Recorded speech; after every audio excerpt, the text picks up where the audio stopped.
Muy buenos días, Dios les bendiga grandemente.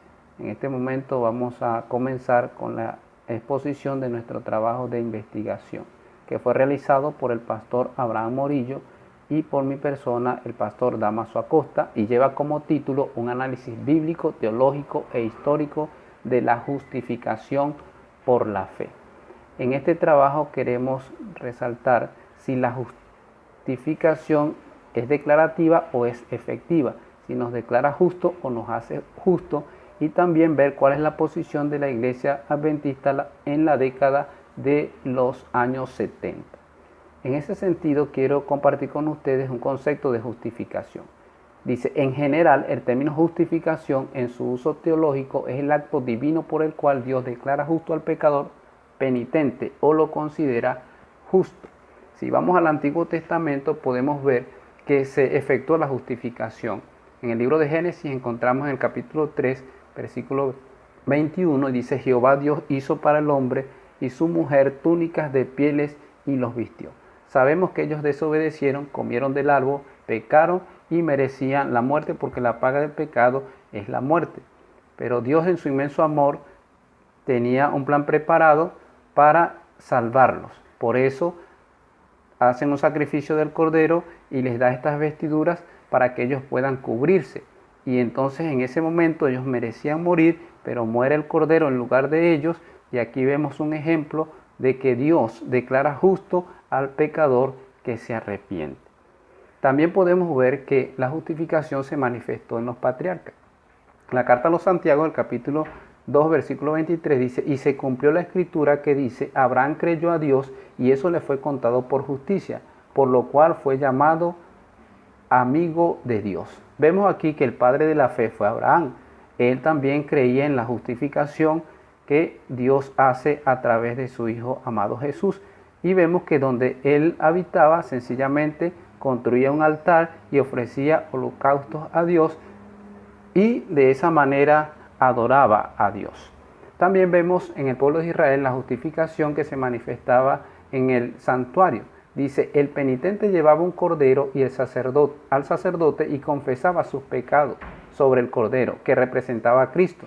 Luego el cordero era sacrificado en lugar del penitente, dando a entender que el que merecía la muerte era el pecador. Pero Dios hace sustitución a través de ese rito y el cordero muere en lugar de la persona, quedando ella justificada.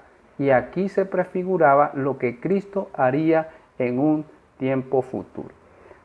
Cada capítulo o cada libro de la Biblia encontramos que hay justificación. David, Isaac, y también podemos ver Isaías y así sucesivamente. Pero me llama poderosamente la atención el momento cuando el sumo sacerdote Josué, ahí en el libro de Zacarías, en el capítulo 3, versículo 1 hasta el 5, donde hay una confrontación entre el ángel de Jehová y Satanás, porque él está reclamando a Josué como suyo, y sencillamente Dios lo declara justo.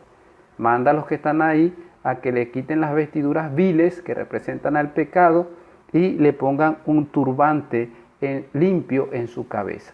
Y no solamente eso, dice que es quitado su pecado y es vestido de ropa blancas o ropas de gala y le colocan un turbante limpio. Aquí podemos ver cómo Dios lo declara justo y perdona sus pecados.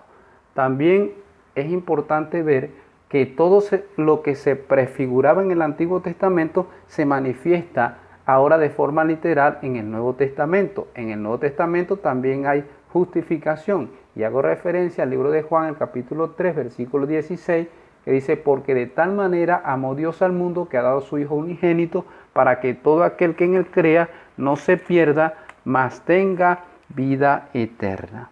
No solamente eso, dice, Dios no envió a su Hijo al mundo para condenar al mundo, sino para que el mundo sea salvo por él. Y aquí vemos la manifestación del poder de Dios. Cristo muere en la cruz del Calvario. Cristo vivió 33 años de vida perfecta, vida santa, que es imputada al ser humano que cree, y entonces en la cruz del Calvario Dios lo declara justo a través de Jesucristo, no por méritos del ser humano, sino por los méritos de Cristo Jesús.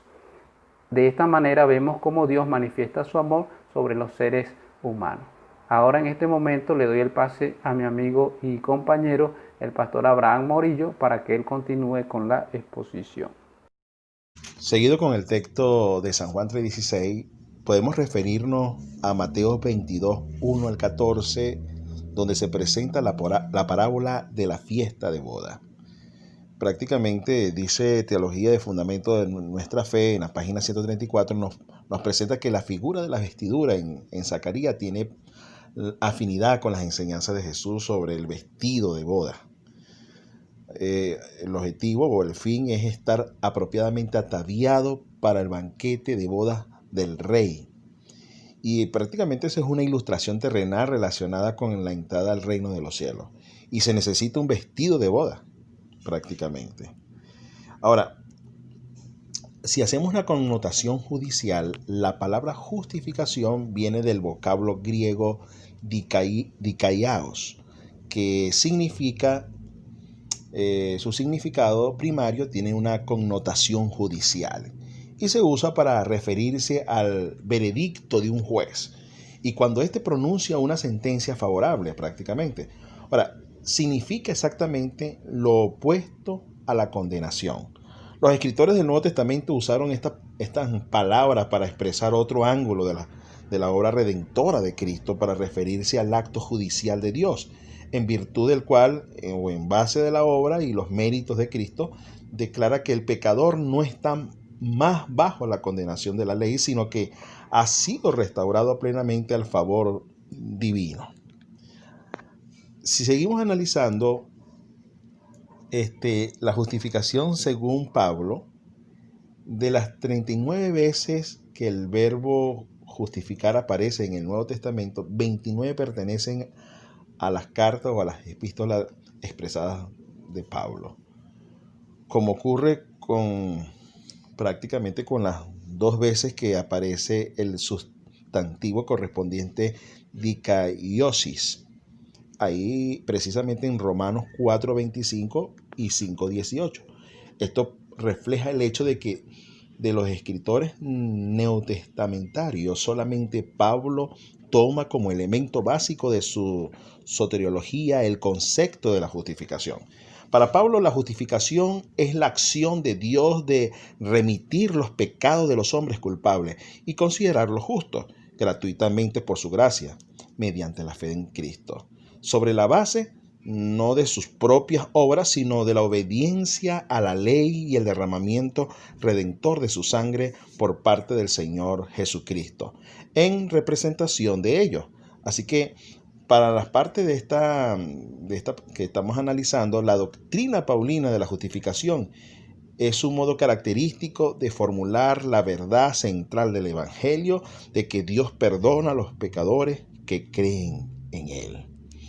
Ahora, si seguimos analizando, para Pablo la justificación es el acto fundamental de bendición de Dios porque salva del pecado y ofrece seguridad para el futuro. Por una parte, significa perdón y la finalización de las hostilidades entre Dios y nosotros. Compañero, por otra parte, la justificación es la aceptación y derecho a todas las bendiciones prometidas a los justos, pensamiento que Pablo prácticamente desarrolla al relacionar la justificación con la adopción y la herencia. Pablo también sostiene que Dios justifica a los pecadores sobre una base justa, a saber que Jesucristo, actuando en representación de ellos, ha satisfecho prácticamente las demandas de la ley de un Dios y quien fue, pues analizamos en Gálatas 4:4, que fue nacido bajo la ley a fin de cumplir el precepto y cargar con la pena impuesta por la ley en lugar de ellos, con su sangre, su muerte, que quitó los pecados de ellos. Así lo relaciona, lo presenta en Romanos 3:25 y 5 y 9. Así que si analizamos los medios de justificación, podemos decir que la fe en Cristo, dice Pablo, es el medio por el cual se recibe la justicia y se otorga la justificación. Los pecadores son justificados por o por medio de la fe. que en griego es pistei o pisteuo. Y Pablo nos considera que la fe sea la base de la justificación. Si así fuere, se trataría de una obra meritoria, y el apóstol no podría referirse al creyente como aquel que no obra. Ahora, ni podría decir tampoco que la salvación por fe se basa en la gracia, porque la gracia excluye totalmente las obras. Si vamos a la justificación por la fe en el adventismo, encontramos que en el Congreso de la Asociación General en el año 1888, tenemos a nuestro hermano Alonso John y Wagonier. También estaba dentro de la misma. Tenemos a Butler, a Uriah Smith y a Elena White. Estos pioneros no dieron la importancia al tema de la salvación a través de Cristo por hacer énfasis en las doctrinas distintivas. Elena White también se refirió a la contrariedad prácticamente del santuario en el sistema teológico adventista, conectándolos con la obra de Cristo. Y la teología de Spectal fuera descrita como una forma de teología evangélica centrada en la cruz y en Cristo. Ahora, Dios cubre el pecador, lo declara justo, y por eso la justificación es declarativa y se hace efectiva por medio de Jesucristo al impartir al ser humano sus 33 años de vida perfecta por su muerte en la cruz, por su resurrección, por su ascensión al cielo, porque es el intercesor, porque regresará a buscar a su pueblo, y por esos méritos que son solo suyos, lo declara justo y se completará literalmente para el ser humano. Por eso, mi querido compañero, siéntanse cada uno de ustedes y cada uno de nosotros podemos sentirnos justificados por Jesucristo. Que Dios les bendiga.